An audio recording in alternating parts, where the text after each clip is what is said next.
And welcome everyone to another fun and exciting adventure on Riding Through the Unknown. I'm your host, Michael, and tonight's guest, or I say tonight's guest, it's the afternoon.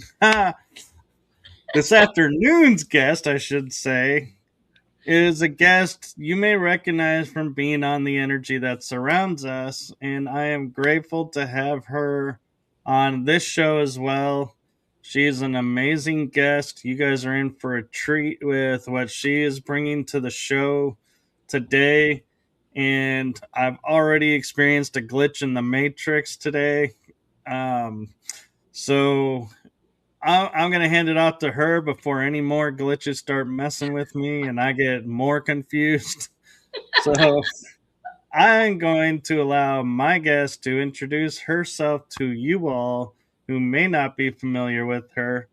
The one, the only, channeling, spiritual, mystical, extraordinaire, and so much more, Phaedra Jade Star. Hi! Oh wow! Talk about glitches. I already had my glitch today too, with the microphone and the video, and so much is going on right now. I think in the universe, so many things are folding in and changing and shifting that we can't help be affected. So my space has been energy for a long time, and it wasn't until later. When I started picking up things like meditation, that I realized there is a deeper resonance, like there's a deeper way to go in. So, and that just like moved through the rest of my work too, the healing practices of Reiki and stuff like that. So, I mean, today we're going to do that deep dive into what it's like to be an open channel and to be in a space to receive, because a lot of us can do that. I think most of us think that we can't tap in or we don't know how. So, maybe we'll offer a little tips and tricks today. I say that lightly, tricks on how to open and try to evolve, and so that you can experience that too. How's that sound? Yes, and that sounds amazing. And I think it'll be helpful for a lot of people because I think people look at channelers and are like, oh, I could never do that. Wow, that I'm not even sure how they're able to do that. And so I think if they had an understanding of it, more people may be able to tap into it. I agree. Oh yeah, oh yeah, and I don't think it's as hard as people think, because when you're expanding your consciousness, which means, of course, that you're aware there's a lot of chatter going on in the mind, and that not everything around you is what it seems, right? There's a lot of interference bands, so to speak. We kind of know that, Michael, because there's a lot of things that can't be explained, that can be seen on camera, that can be heard on microphones. And audibly, we can't even decipher what that is, right? I remember years ago being in New Orleans, I had this remarkable experience where we were ghost hunting at the State Palace Theater, which got overflooded with Katrina. And we took a camera and moved it down the hallway, and we saw a gaslight. Now, there's no lantern there. We could go, no lantern, lantern. Oh my God, no, it was amazing, right? And then there were wisps on the floor that we couldn't see with the naked eye. So there's always things moving around us all the time that are imperceptible. So where's that coming from? Like, how is all this being channeled through us? That interesting, ooey gooey, luscious, connective energy, because it is really.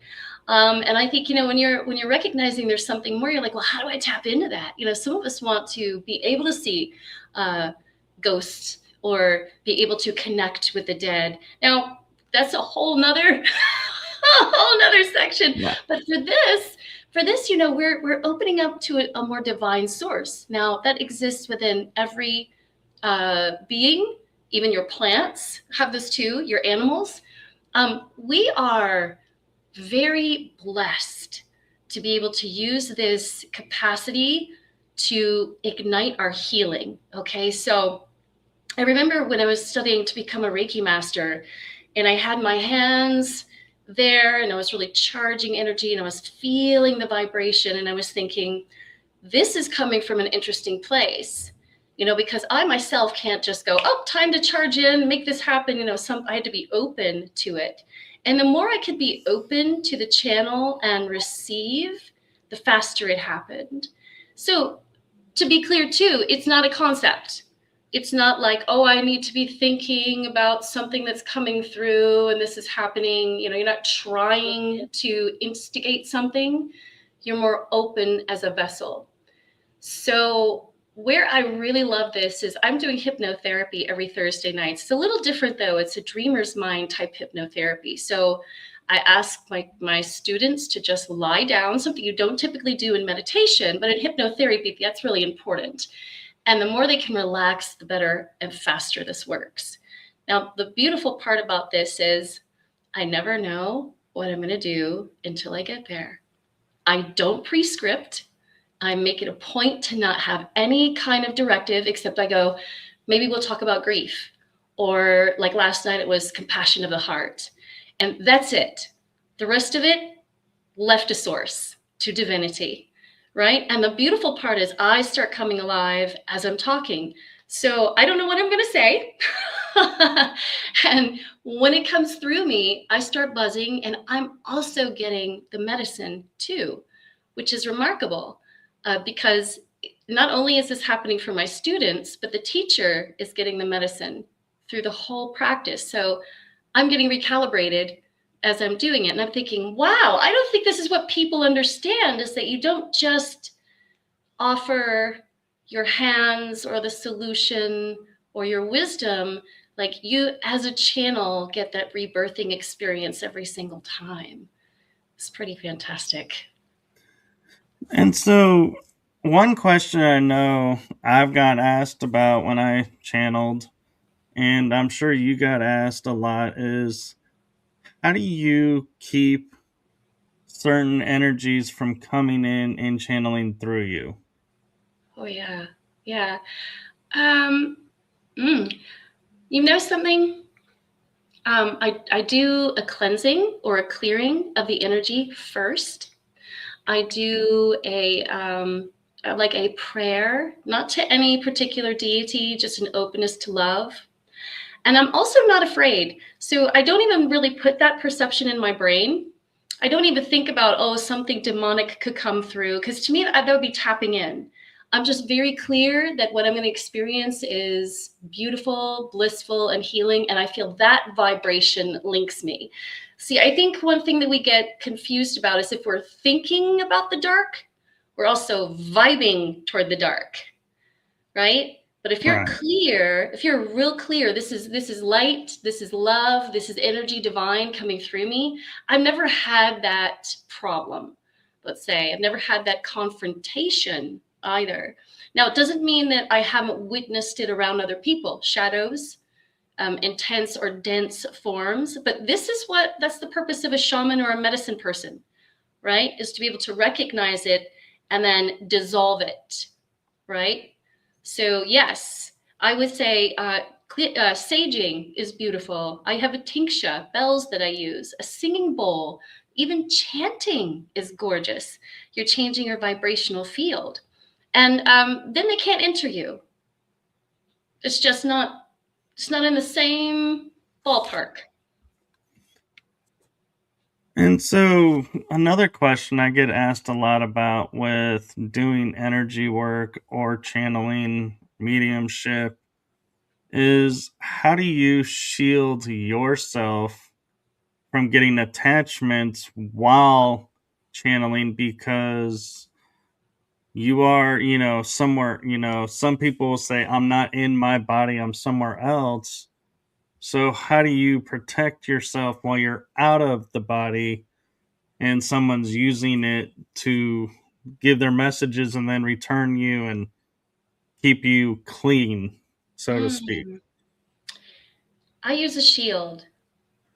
So I use it. Some people like to term this as a shield of Sophia. So I tend to think of myself, if I'm a bright, bright, bright light, darkness likes to attack. Okay. So I kind of want to create a mist around me, a little bit of a fog. So I divert it. So I'm not dimming my light on the inside. I'm keeping that bright, but it's having like a Harry Potter invisibility cloak, putting it on you. And it just, yeah, this works really well for me. So from the top down to the bottom, circling, having the shield around me. And I kind of try to like keep that even going on in my everyday life because I have a lot of that energy, very bright, sparkly. And so attachments do like to kind of gravitate toward, ooh, what's that? So that's something that I like to do. I mean, you can definitely try it. It's not hard. You just sit in a quiet space and you think, you imagine this kind of mist around you forming, like vapor. So you can still see out, they can't see in. Right. And one of the things I think you might agree with me on that's like the quintessential key thing to everything we're talking about is your intention. Oh, 100%. Because you can do all the clearing work you want, all the Mm-hmm. shielding, but if your intention, like you were saying earlier, your mind, if you're thinking this, it's going to go there. Well, if your intention is to, oh, I'm going to do this or this while this is going on, you are in a way nullifying everything depending on your Yeah, intention. So you have to watch that. yeah, I agree. There's certain, let's say there's rules and regulations even to doing this work. So first and foremost, if a person comes to me and they're like, I have a major disease, or I have cancer, or I have something, I may not be there to eradicate that because their path and their journey might be moving into understanding what that means for them. That's a process. So my intention is to light up them from the inside out, right?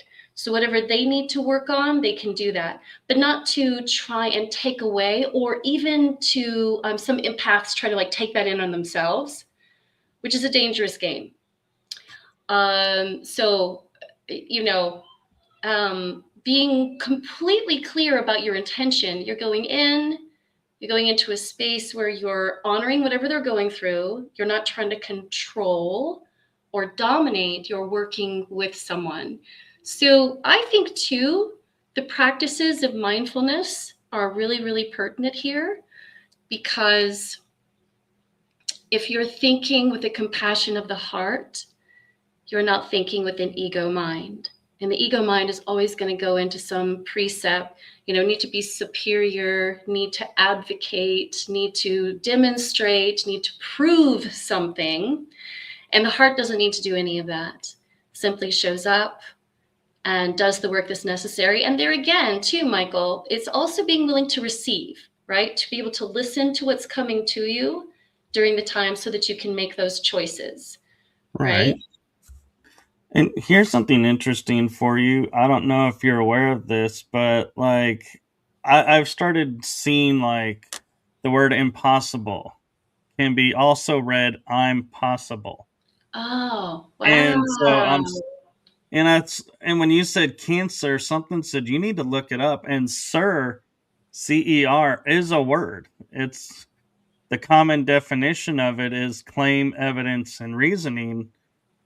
And so the Wow. word cancer can actually be now transformed to saying can claim, can evidence, Oh, can beautiful. reason.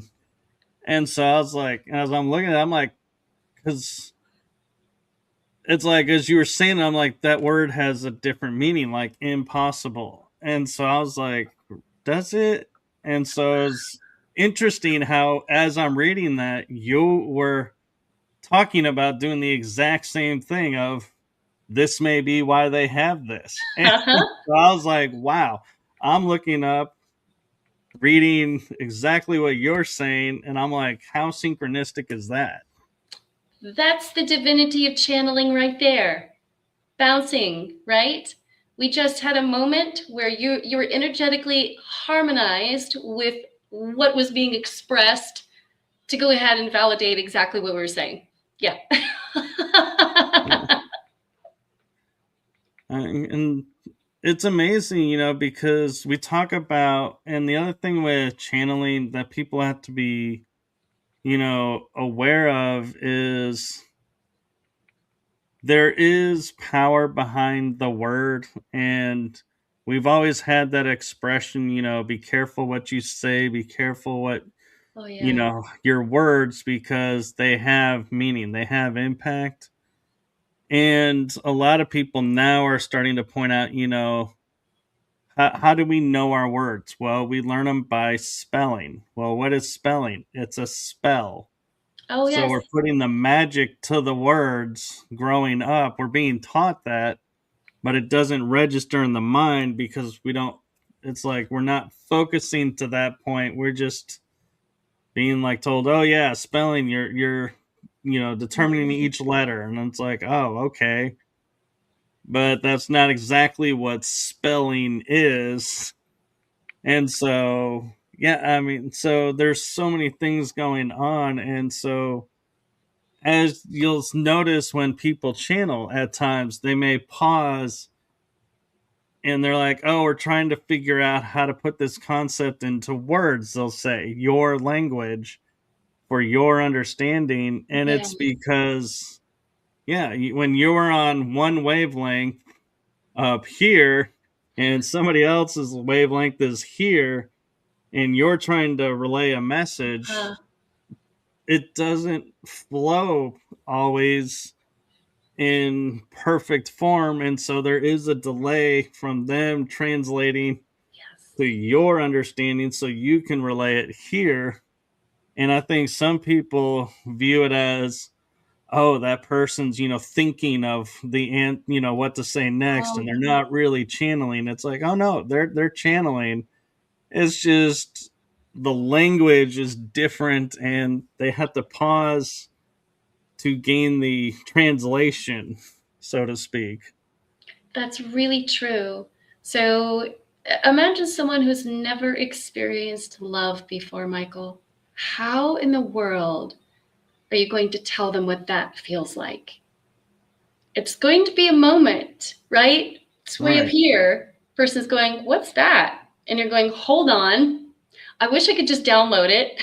That would be easier. The feelings, the physiological aspects, the whole nuance, the palpable energy. But no, you have to describe what that is. So yes, and I remember too in my personal NDE when I went flying through into it was color, and every color had not just an emotion, it had a life. Every color had a life. So that to me meant that even what we consider as inanimate holds an energetic charge and a wisdom and an intelligence, right? And it was very hard to describe what that was, even now, for me to try to describe what that was like to be swimming in red, blue, yellow in the cosmos as a living, birthing being existence. Because we only know color as color, right? We Right. seldom know it as a vibrational field. But there again, we're talking about how to level that out. So it is complicated, especially if you're doing channeling for, let's say, higher beings. You're like actually tapping in to that space. And that higher realm is going to do its very best to describe to us what needs to be said in terms for us to register, right? But in their realm, it can be just a blink, a flicker. That language is very instantaneous. So yeah, I totally agree with that. And I absolutely, no, even listening, I don't know if you're familiar with Abraham, Esther Hicks. She's Yes. a channel, right? And she would just, when she starts, she's just boom, boom, boom, boom, boom, going. And she's just so fast. And it's just la la la la la la la spilling out. And there's no way that you could stop and articulate that conceptually. If you think about it, that's way too much work. Right. And also, she's been doing it for a while, so Yeah. she's familiar with the lingo, so to speak. And another thing I want to point out before you go back to is, as we're talking about like higher beings or spiritual beings, imagine being like fourth or fifth density, trying to relate to someone in third density or fourth Mhm. density a concept, you're not going, so you got to lift them up to your level to make that connection, but then you have to go down to their level to relay that. So there's a lot of intricate, like, Mhm. footwork. It's almost like a dance going on behind the scenes to Very make this true. connection and to make it able to explain things and to be able to use, because let's say, for example, you're channeling a fifth dimension person. They're like, well, we don't, the concept of home eludes us because we're everywhere and nowhere at once. Mhm. Well, then we think, oh, you're homeless. So what wisdom could you be bringing us, about, keeping ourselves, stable and everything, because we're filtering it through a 3D Yes. reality versus a 5D where you're like, oh, everywhere. I don't have a home. Everywhere is home. It's Right. like that's where the translation sometimes gets broken because our filters translate what we hear through our experiences, and it's like, whoa, whoa, whoa. That's not what's being related. It's not Right. what's being said, but you can only hear from where you're at. And That's right. that's where I feel like a lot of channels get disjointed because their message, you'll hear a lot of times they'll say, but that's not what I said, even though it is the words that they said Mhm. because of those filters. Oh, yes, yes. It depends too on what direction. I'm going to use direction here, which place you're going.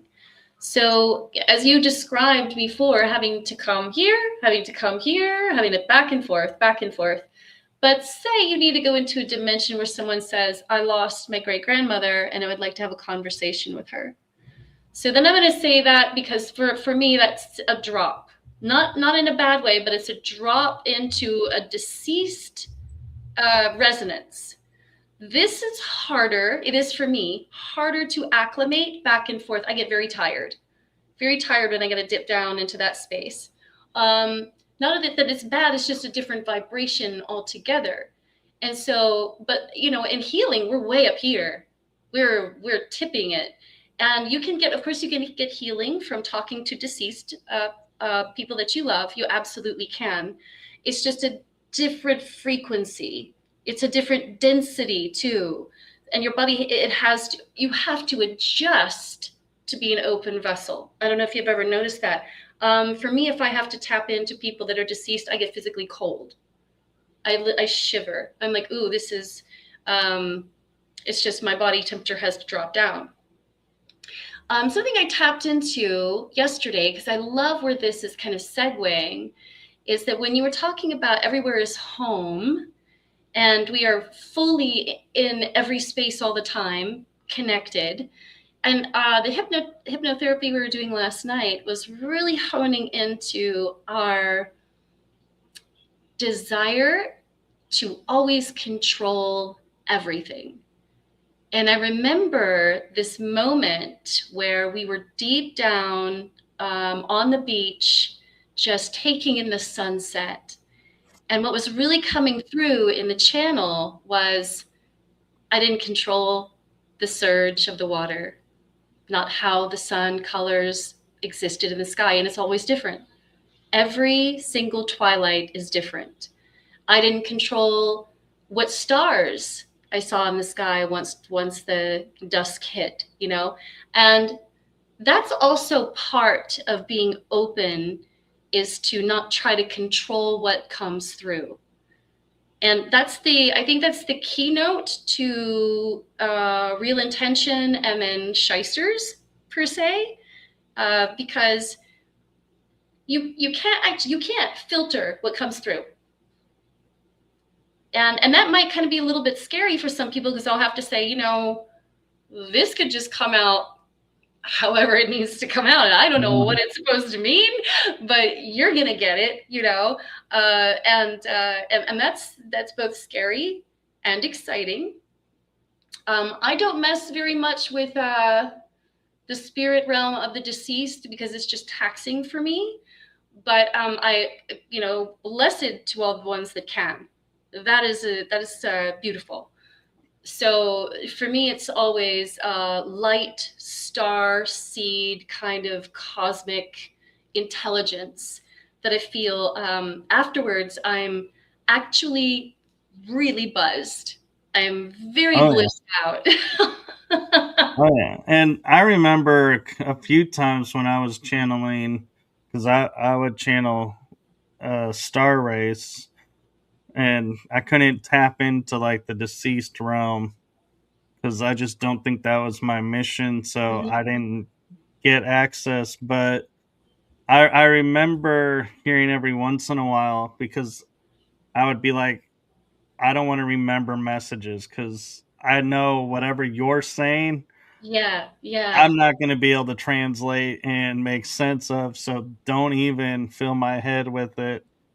Mm-hmm. But I would occasionally remember hearing a phrase like them, like kind of jokingly saying, "Oh, we're get please give us a moment because we're trying to get this one's mouth to relate what we're saying because it's not something he's familiar with." And so it was like, and it's like it was their way of saying like, yeah, we're trying, we're got to bypass the filter and Yeah. please give us a moment because Yes. there's no frame of reference for what we're about to say. So this, you know, is That's true. hard for him to say. Isn't that true?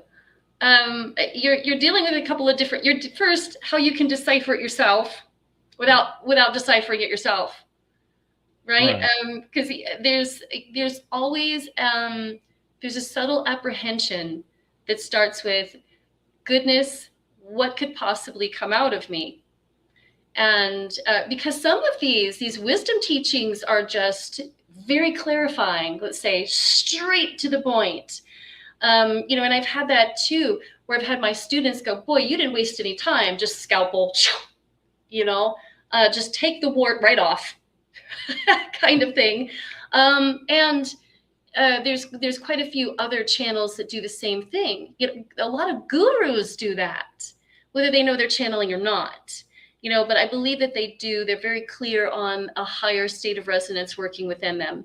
So, and they're fully aware they're not doing it.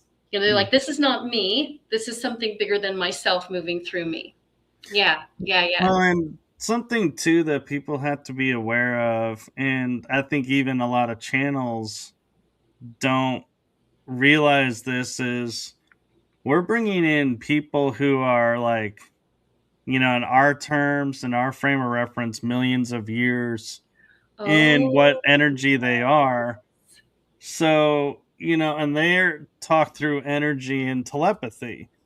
So to come into a body that uses vocal, they may not know how to make the vocal work. And so I always view it as a part of me stays behind to make the mechanisms work. And that's where, when they say we're trying to get, it's not necessarily maybe the, bypassing the, mental part, mhm. it's getting the message to go to where I can say, okay, the mouth needs to say this way, okay, and make the mouth work. It's like, wait, what are you saying? That Oh makes no yeah. sense. Wait. And it's like, yeah, because I feel like they may not know how to make our bodies work.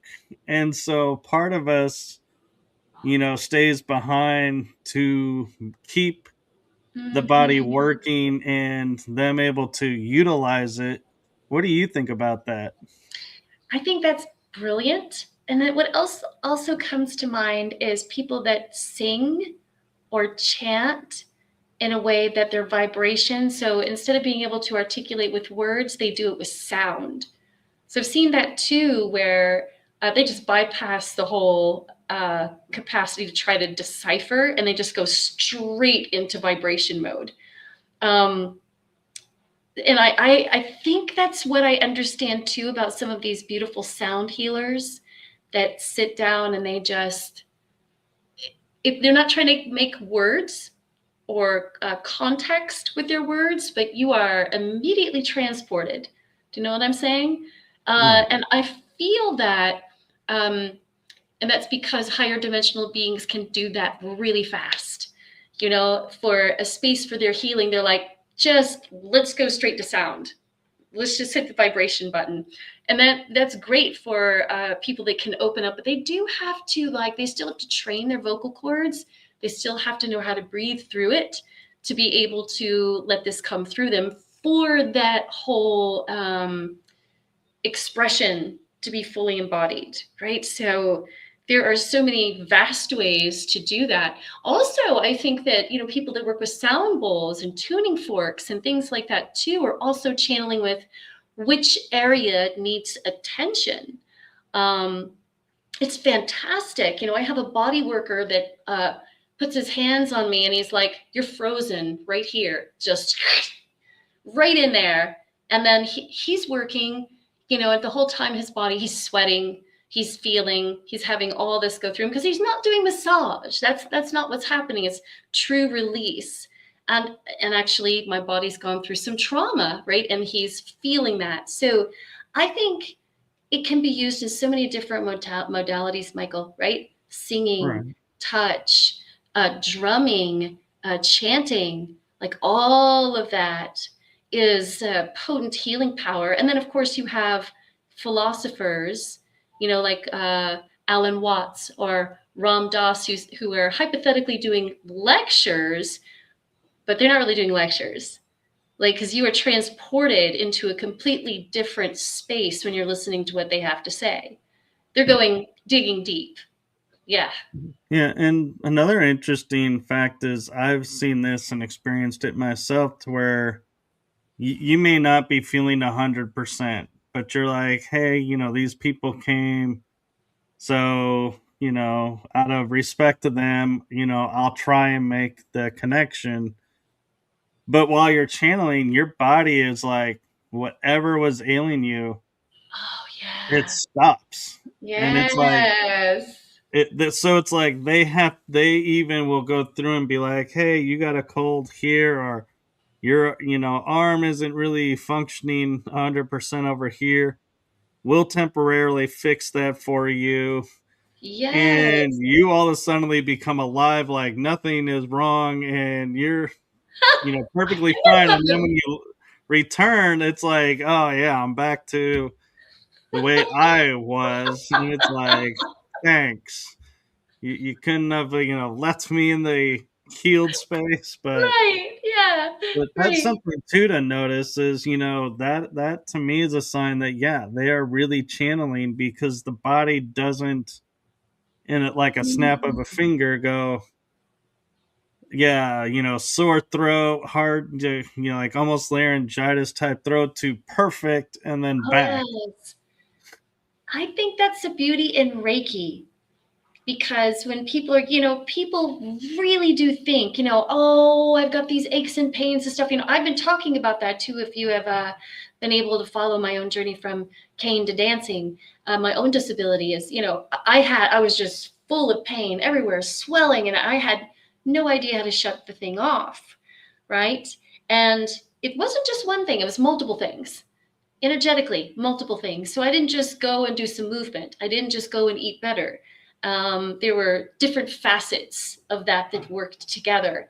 And what you find, I think, when you're doing Reiki is that a person who comes in and they're like, I have no idea how this is going to change anything, or we just hope that it does, right?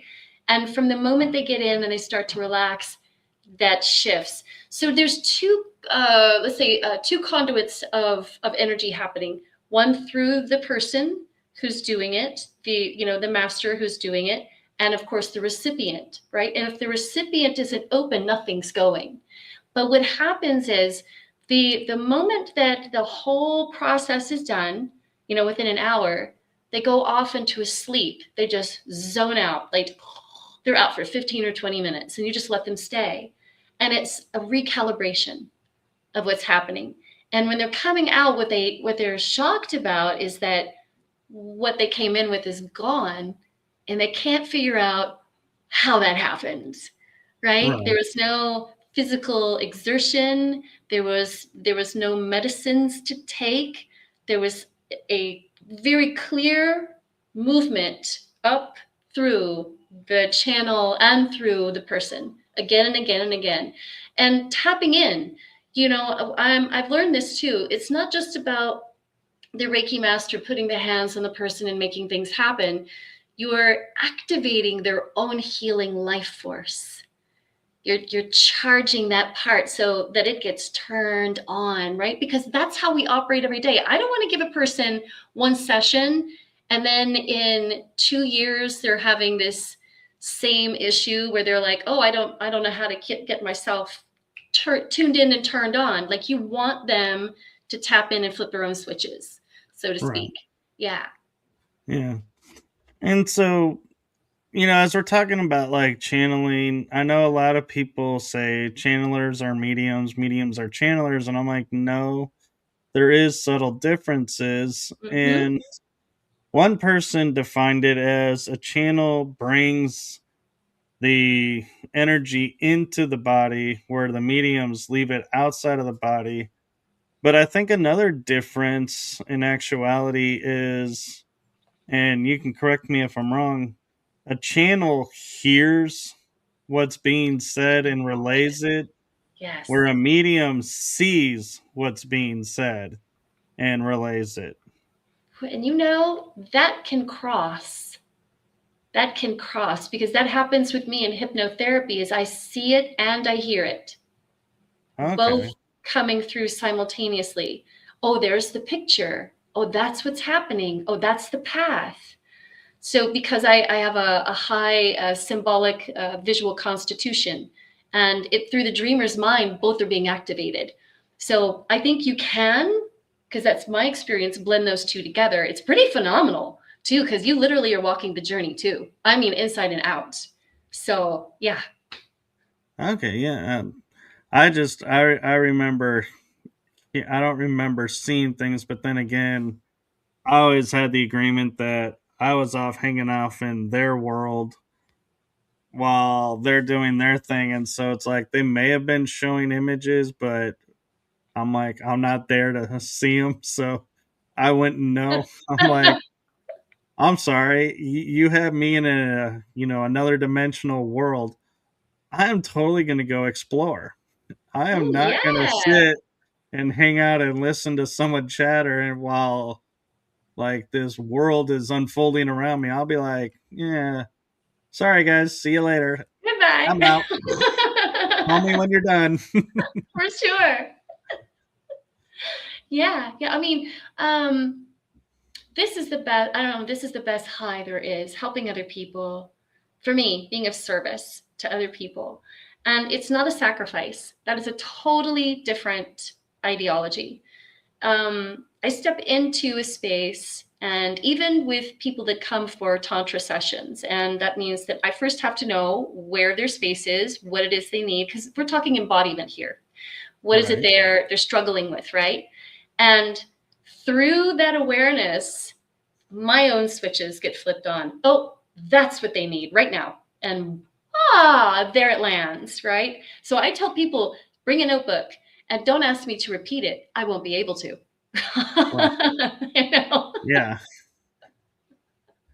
And one of the fun facts that I had happen on one of my channeling sessions was because when you channel, you have to have full trust that what you're doing and what you're saying is what's happening and unfolding, because otherwise the connection won't hold and so you won't be able to do it. But when I was done with one of my channeling sessions for a group of friends, a friend walked up to me and she says, I know you were just channeling because your eyes, the color of your eyes changed. Oh, And I wow. was like, in the back of my mind, I'm like, yeah, they do that sometimes. But then I was like, yeah, but I wasn't in my body to do it. So they did it. So Okay, cool.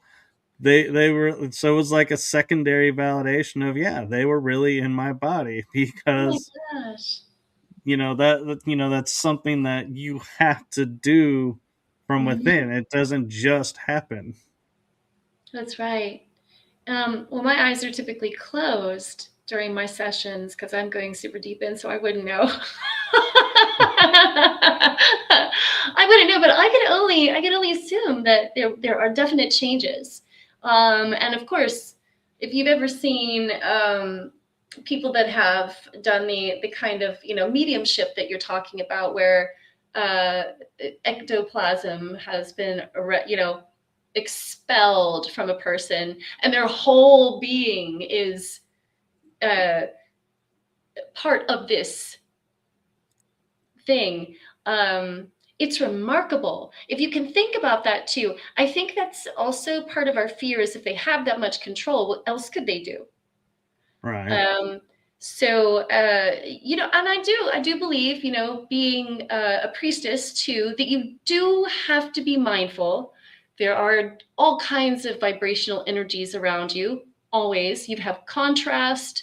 To your light, there is the dark, and so it's no joke to make sure that you do protect yourself, but you don't have to do it in such a way where you feel like, oh, everybody's out to get me, because then you're like a beacon for that kind of thing. But it is, when you think about it, what could be done in the healing aspect if your eye color is changing and shifting? What other things can be done? Because I've heard of people having tumors shrunk. I've heard of people having diseases completely gone. In a session, it's not uncommon for people who come after one session and go, my knee pain has disappeared, or my asthma is disappeared, or my PTSD is significantly better. For the first time in my life, I didn't have an anxiety problem. So those things are like, I didn't do that. I was just a channel to deliver that. And then you were open to receive it. So that's the beauty of it, is that I feel it is medicine. I purposely decided to not be a Western medicine doctor, or go that pathway, because energy has been my game since I was a little tiny girl. My mother had birds. I don't know if we talked about this before, but there would be birds that would fall out of the tree, and there was a very slight chance they would survive. She would say usually the mother bird often will just abandon it, or they'll be eaten by another creature. And the first thing my mother would do is put them in my hand, and she'd say, cover your hands. And I want you to warm your hands and start thinking about healing the bird. And then we would take the bird into like a little incubator, feed the bird, bring it back to life. But its first instance was keep putting that bird into your hand in between, keep holding and nurturing. And it was important what I was thinking, Michael. I had to be thinking ahead, seeing this little birdie healthy, seeing this little birdie strong, right? Growing feathers, and running that charge through my hand, through my heart, because your chakras in your hand are your heart chakras too, right here. So that's why if you hurt someone with your hand, it hurts your heart, right? It's the Right. same context. So, thinking about that, the hand healing, the laying on of hands, the intention, all of the stuff we're talking about is still a channeling. And that's the beauty of it. And so people can do this. I think we were talking about this in the beginning, but how to get there? First of all, I'm like a die-hard meditator. You have to be willing to observe without getting caught in your own chaos and your own stories. Oh yeah, it's going to happen. We're all human, right? But being willing to say, oh yeah, I had a human moment right there. So come back into your space. But the more you can do that, the more you open your brain for better possibilities, the easier this is. So, look, you're not going to go to school and they're not going to have a checklist that says, this is how you become a channel and you do.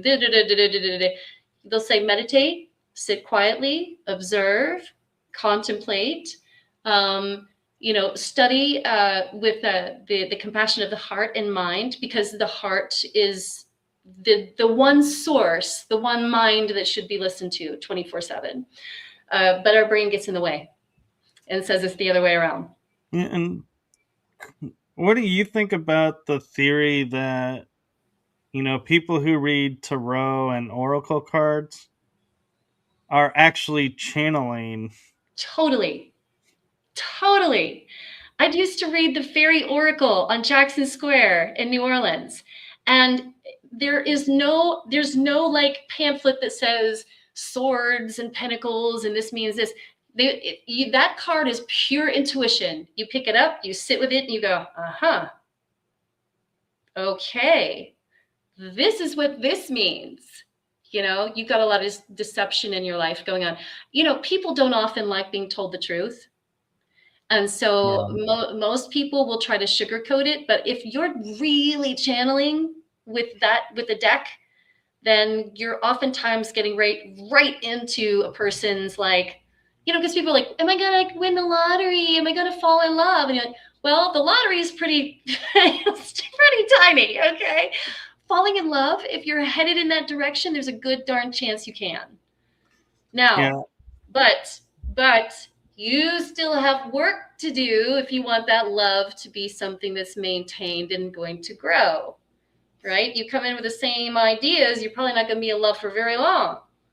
Yeah, that's true. And as for the lottery, I'm like, yeah, if we could channel the lottery, you think we would be living the way that we're living? I'd be out here doing this. It's like, sometimes I wonder what y'all think about when you ask certain questions. It's like, you're asking someone who's at a fair about the lottery, and it's Sure, I got like, the winning numbers right you think they're going to give you the right numbers and not, keep them for themselves? I mean, I'd like to think they would, share them, but there is still that human element of, hey, they're making a living. I'm struggling here. I should get this more than be like, hey, we're going to siphon some of this. We'll both, play the Yeah, numbers. We'll both win. that's right. That's right. But yeah, I've had many people who, are like psychics, and when somebody asks about the lottery, their response is, "Do you think I would be standing here right now if I could channel the lottery numbers?"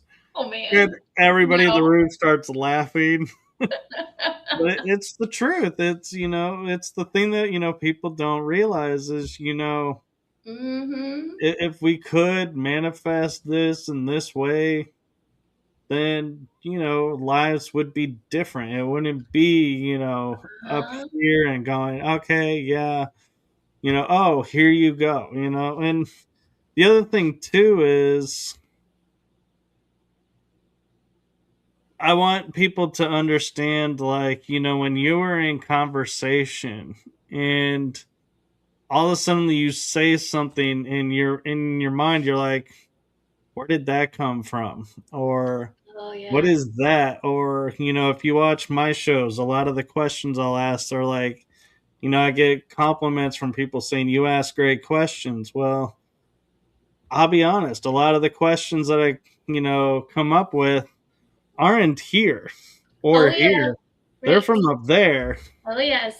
And somebody pointed out to me and they said, yeah, you're channeling on your show Of doing those course. questions. And I'm like, I never thought about it that way, because we create these visions of what like a channeler is or what a medium is. And so all the little nuances that we do throughout the day, we write off as something else. And it's like, no, we're actually tapped in, we're channeling. True. And so just to know, to, everyone out there who's, says, oh, I can't do this, I can't do that. If you're having those moments like conversation where something comes out and you have no idea where that came out from, congratulations, you become a channel. That's right. Oh gosh, yes. Mm. I think another thing too is the feelings that you get. I've noticed that as we kind of talked about that too. Like there's a higher. It's so positive. It's such a feel good frequency that buzzes through you when you're channeling. Um, that I think is the best. I think it's the best reason to keep doing the work. This the terminology being blissed out. A lot of people end up doing substances to get to the one space that's natural for us.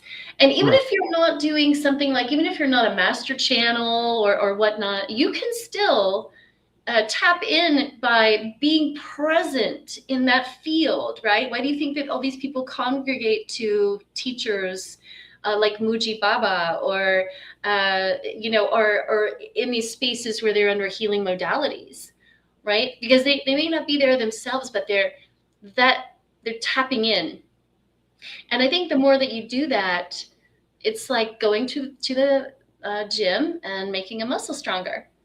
And And, eventually, yeah, you're there. and I feel a disservice that some people do because I experienced this when I first learned Reiki. Was they said so Reiki is energy work, so you can only do it on other people. You can't do it on yourself. And I'm like, and when I heard that, it was like my body was like, wait, what? Huh? Right, right. And so I was like, okay.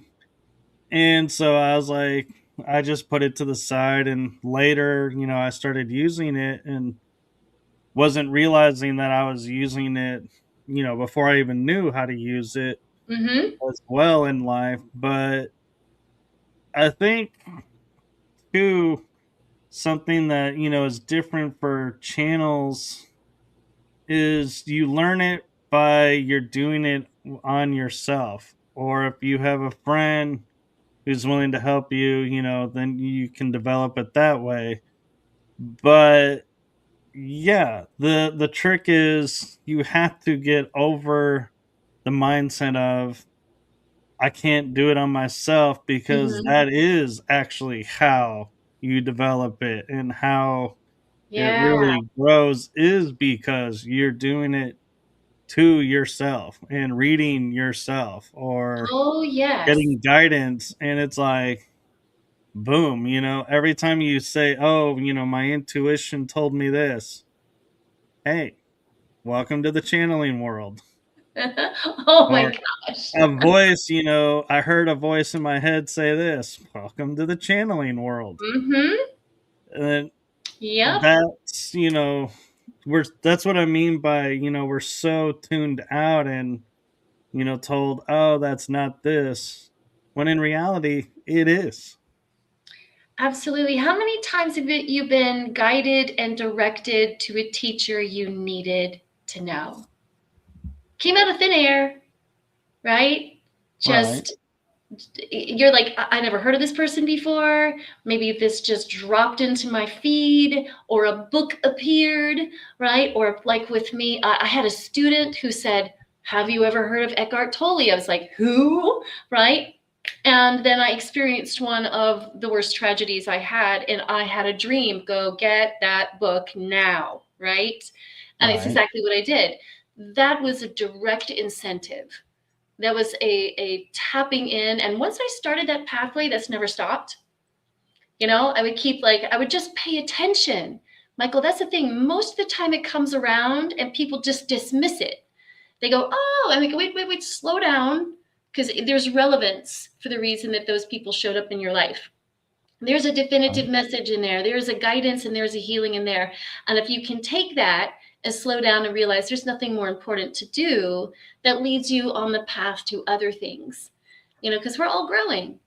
Yeah, and here's another example that I think might shock a lot of viewers is say you're driving home and you always will turn right to go home, but you all of a suddenly turn left and go a different route and go Oh, yeah. home and find out, oh, there was an accident along the way, Yep. or something happened, and could have been an accident Yep. Your that happened accident. along that way. Mm-hmm. That's a channeling that you Right. were, you know, you listened to a voice or something that told you to go the other way. Mm-hmm. You were channeling in that moment. Isn't that remarkable? Many people have been like, I should take a different flight. Yeah. or I should take a different path, or today was the wrong day to come into work. Some of those people that experienced 9/11 felt, don't go to work that day. Just don't. There was something, let's see, there was a beautiful story about this tsunami that hit, I think it was Thailand at once, way, way, way back when, um, oh, it was in China, actually, way back when the deities of the feminine goddess were being celebrated. And there was a handful of people that all had the same dream of a woman in white, and they were like, you need to move, leave your homes. They were leaving in droves over a dream they had. Okay, I mean, how does that happen? So that's a clear sign of how other channeling intelligence can exist within us when we're tapped in, right? They had a belief. This is something else too. They had a belief and a knowing, and they were open to love, and through that the message came that saved many lives. So um it can happen taking the left turn. It can happen postponing a certain plan. And you're like, I have no idea why I did that. But that's the thing, is to be clued in to listen, right? Yeah. Right. Yeah, for sure. Yeah, it's almost like I would say, maybe 90% of the time when we say, "Oh, my intuition told me this and I followed my intuition," that was probably channeled Yeah. experience. I'm not going to say 100% cuz sometimes it is your intuition and your gut Yeah. Yeah. telling you something and it isn't channeled, but some of the times it may be.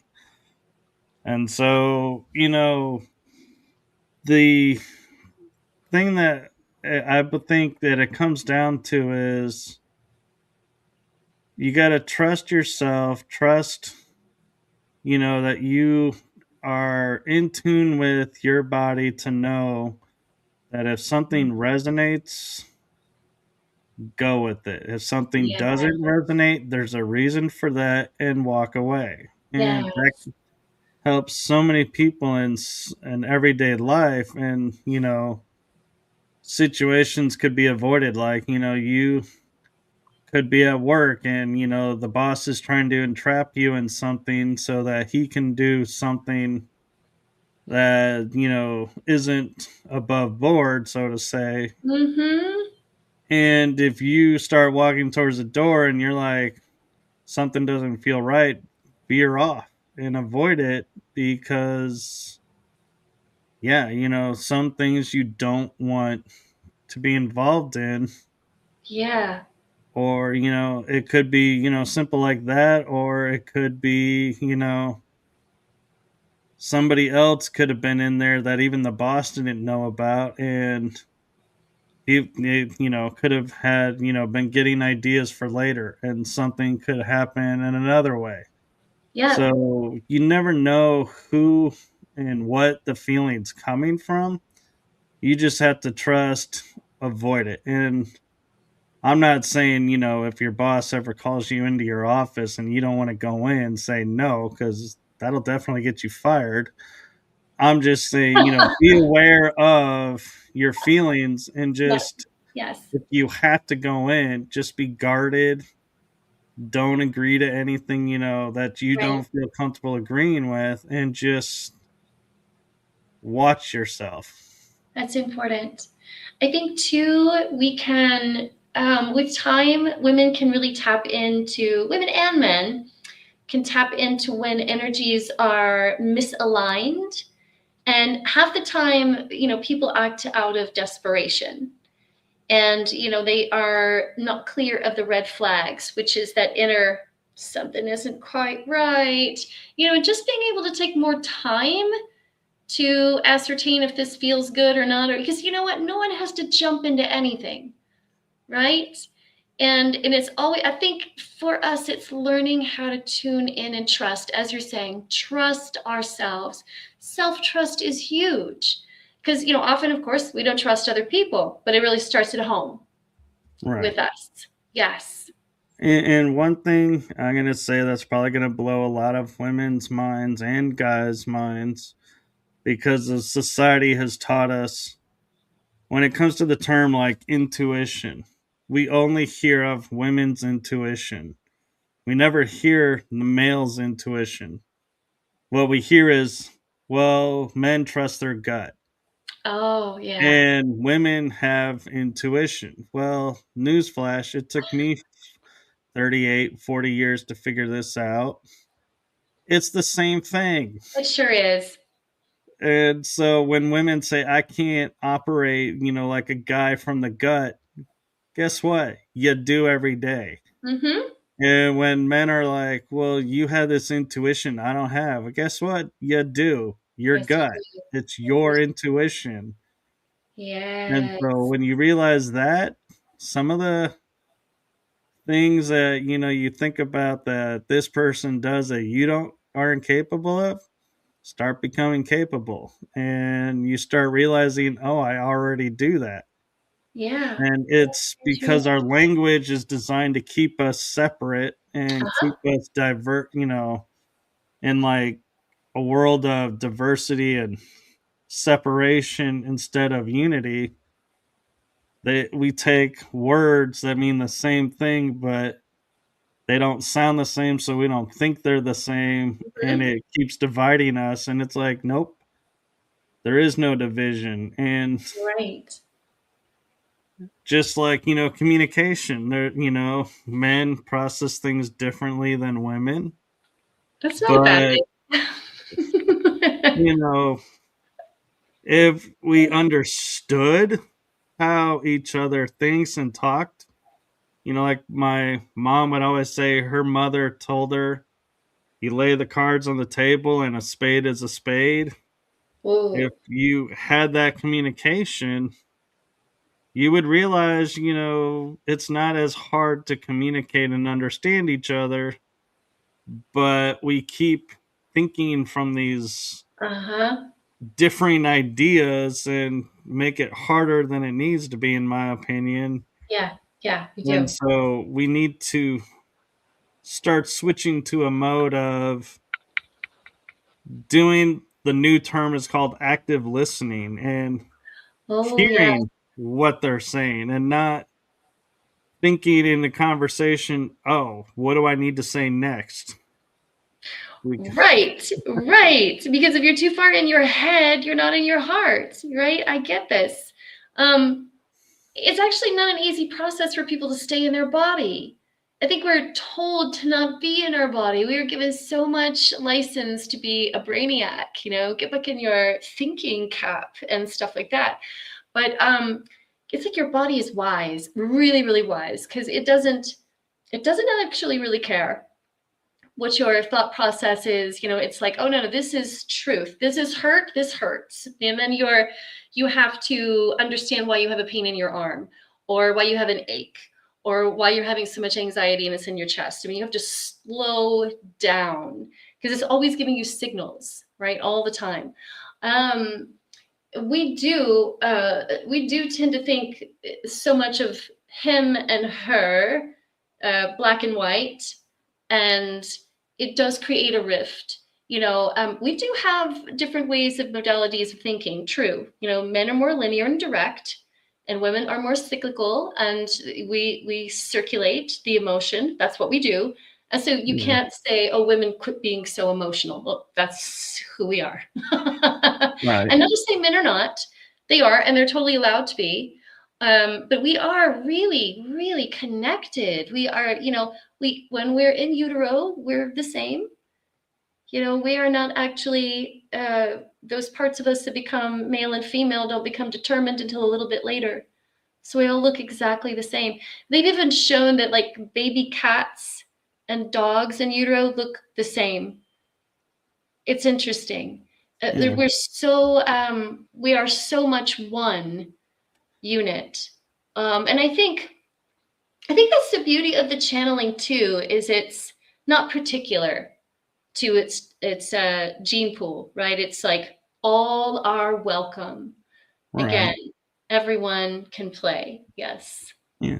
And I think what I've noticed through my experiences and my observations is, when you look at, like we say everyone processes differently. There's truth to that because guys will process by saying, okay, here's the situation. Here's where the flaws were. This is where it fell apart. This is what needs to be done. Mhm. This is the action to fix it. Done. Got it. Learned. We're good to Yeah. go. Yeah. Women, on the other hand, go, okay, well, this is where it fell apart. This is your part. This is my part. And Uh-huh. I got to figure out your part and help you with your part because then I can help my part. And as I'm doing my part, then we got to get the fix for it and, understand how do we operate the fix and how do both of us, get the same fix and on the same. Uh-huh. And then not only do we implement it, but we figure out how to implement. How does that plan look? How does that look? Yeah. And so there's so many more layers to it. Oh, yes. And we're like, we could be done in 2 minutes with an argument. And that's where women get so confused how we guys can be like about to be like in a fist fight and 2 minutes later be like Hey, man. laughing and cutting up Yeah. watching TV. It's because yeah, we processed it, we did our Mhm. work, we're good to go. We don't Yep. rehash it. Where I think that's the difference. A big difference I see with women is you get to the solution, but then you go back and it's like you're almost doing a double check and going, wait, did we see everything? Did we? And it's like it could take hours to go through and fix Mhm. something. And it's like, and I think that's what frustrates guys is we're like, we don't want to rehash. Right. We don't want to go back into this. And you're like, but we haven't fixed it. Yeah, we did. We did. Yes. Yes. I think too, um, and I don't know, I hope this doesn't make a lot of women angry, but I think too that we're on the intellectual side where it's great, where we operate that way and we like to dissect and understand and recalibrate and all of that stuff.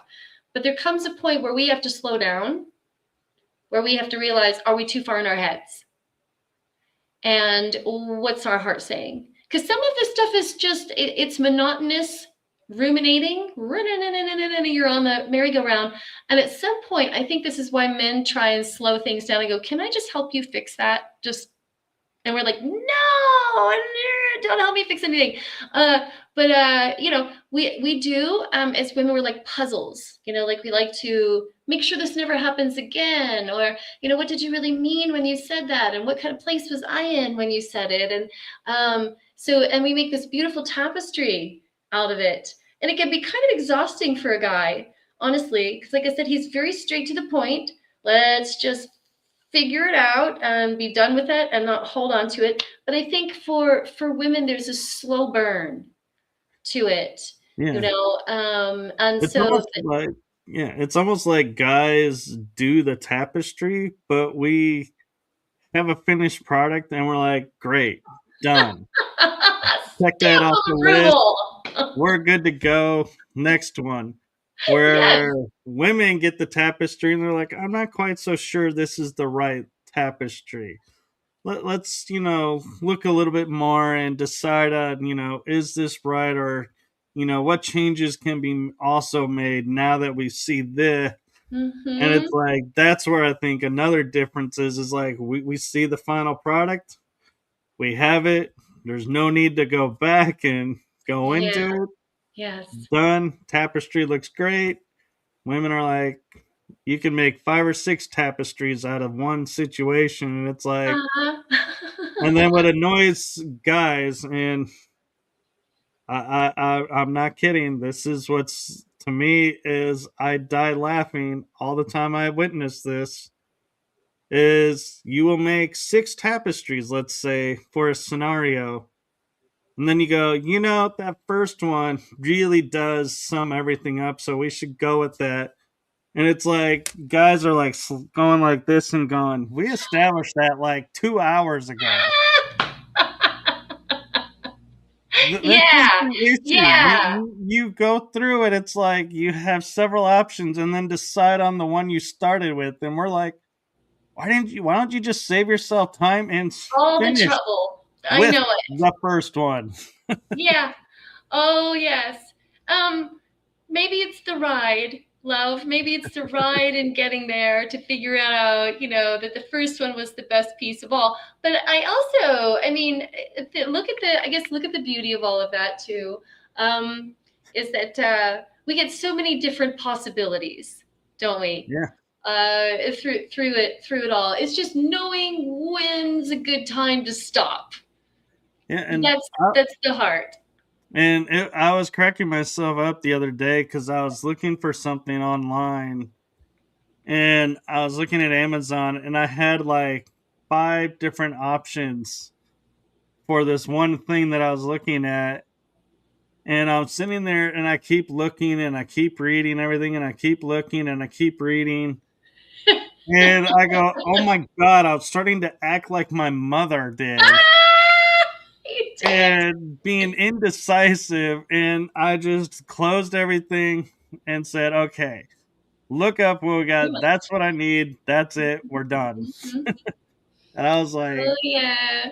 I was like, yeah, I started laughing that I was getting caught up in going, oh my God, I'm starting to do what she would do. And it's like, and I see the trap. And it Oh really is a boy. mental trap, in my opinion, because you're like, you have it, but then you're like, oh, wait, is there a better option? Or, oh, wait, is there one that doesn't have this issue? Oh, is there Mhm. one that, is better this or that? And it's like before you know it, like 20 minutes has gone by, and you're like, I should have been able to get this and be done in 2 minutes. It shouldn't have taken me 20 minutes to figure out this product and which one to order. Yeah, that's the trap. It's a beautiful one because there's so many options now, Michael, I right? know. Oh my goodness. This one's got And flashing lights and it comes in 10 different colors. And, which one's going to fit the motif better and which one makes me happy and what's in the well, budget. here's the comical thing. I will share with everyone. It was a sonic toothbrush. The one I had was not powering up very well. It didn't have the pressure behind it. So I was like, batteries dead. And so it's not recharging. Need a new one. I went through like five or six different brand like options and different price range. And I'm like, what am I doing? I just need an One electric toothbrush sonic that does toothbrush. it. It finally was like I closed it out and just redid the search and was like, this one has everything I need. It does what I need it to do. That's it. We're done. Good. Done. Moving on with the day. Mm-hmm. Oh yes. Oh, and if we could have just channeled in that moment, could have saved us a lot of time. I know. Like, because it's, and then what's funny is when you're going through the search, it's like you go to click on something and it goes, it's already been viewed. And you're like, oh, well, then why didn't I, pick that one? And you Oh open it up and right. you re-look at it, and then you're like, oh yeah, because of this. And then you go through and then you end up back at that one, and you're like, why do I keep defaulting back to this one? Something is pulling you there. Yes. But yeah, it was funny because I'm like, God, I'm starting to shop like my mother. Well, now we see, yes, and that's not entirely bad, right? No, But boy, it's time consuming. Mm-hmm. oh yeah, it was frustrating too because there would be moments where I'm like, I put this in the cart, but I didn't see it in the cart, and then I would go to select it, and it goes, you already selected this on this date, and I'm like, no, I didn't. It's not I in the remember that cart. one. And then all of a sudden, it's like, oh, it is in the cart now. Oh my gosh. It's I think we're probably channeling more than we realize. I think we do too. Mm-hmm. I think we are, and I think gut instinct, because that's our first brain, our gut instinct is always giving us messages. I don't care if you're in the grocery store working out what's the best produce to be purchasing. Um, we are always tuning in, and I think this helps during times that are really challenging. Because I know we were talking about a lot about helping people, but when we're coming into spaces, because this happens in life a lot, like the carpet is pulled out from underneath you. Perhaps we've lost a job, or there's a movement that's happening, and there's a lot of uncertainty. And how to get into a space where you can just feel connected to the higher space, knowing everything's going to be okay. And I think that that has a lot to do with channeling as well. Being open to that medium is because a lot of the times, Michael, we can reinvent the worst case scenario a lot. And we can, Oh, almost be our own worst fulfilling prophecy laying into that. So being an open conduit to other possibilities that you can't yet foresee is just as important. I think that happens on an everyday basis, and people don't think about that. They hear about prayer, they hear about, things like that too, putting their faith in something. But I'm not talking about that. I'm talking about being open to what can move through you, just knowing, right. pouring And through. and there's also the part of, when, you hear someone saying, "Oh, if you make this change in your life, it will really heal you and it'll help you do this and this." And then when you talk to that person off stage and they're like, "Yeah, I had this chronic pain here and, or this," and your mind automatically goes to, well, this person just got done doing a talk about healing thyself. And if they can't heal themselves, why should I listen to them? Yeah. And it's Yeah. like, there's that connotation too of what you're saying doesn't match What what you're you're saying. showing Yes. everyone. And Yes. so that causes conflict with people because they're like, wait, you're obviously not doing what you're preaching. So, how valid is Mm-hmm. that? And people don't realize, well, no, that's not what's happening, but yeah, I can see why you would think that, but yeah, and so that's, the flip side of it too is, as channelers or mediums or, anyone who's, out sharing a message, we always talk about being in congruence, being in integrity, being authentic, but you also have to watch the message that you're Mm-hmm. sharing, because if you're not doing it, why should other people do it? And it could True. be the greatest message in the world, but if you're not able to show it, people aren't going to follow it. And so that's the dilemma, I think, because I mean, like we said, when you channel, the body heals itself and is great condition for the channel. But when they leave, you may still have the sore arm, the cold may be gone, but your arm may still be sore, or, your shoulder may be back in pain, and it's like, oh crap, you know, why Yeah. didn't they heal that part? But at least I don't have the cold. But, and we start to wonder, well, because this didn't happen, did this really happen? Eh, Yes, and so some of those yeah, weird, anomalies like that happened with Louise Hay, like she was, forever doing the healing work and then ended up with cancer. And you go, oh, or Dwayne Dyer. I don't know if you know his story, but here's a yeah, guy who was helping people for a long time, ended up with cancer, and before he died, the cancer was gone. So he didn't die from cancer. He died from like a soul contract, like his right, time was just done, right? So some of those things we get ideas of like, oh, well, if you're doing this work, you'll never get ill or you'll never have a problem. But look, life contracts are very interesting because they put you on a path of what you need to know and what you need to move through, right, for your own evolution. That doesn't have right, a thing to do with whether or not you're doing it right. So, but I get what you're saying. There are people who clearly do the work and some that don't do the work. And I think you feel the difference in that.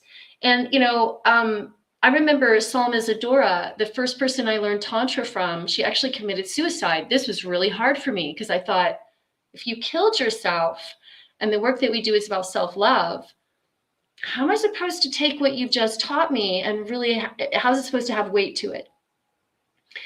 But I had to step back and I had to feel into the possibility of what her life, what that was meaning for her, had no relevance off of the work that she was giving. None whatsoever. But it's such a blast for something like that to happen, for a teacher that you love so much to take their own life. You're like, how in the world could you ever come to that space?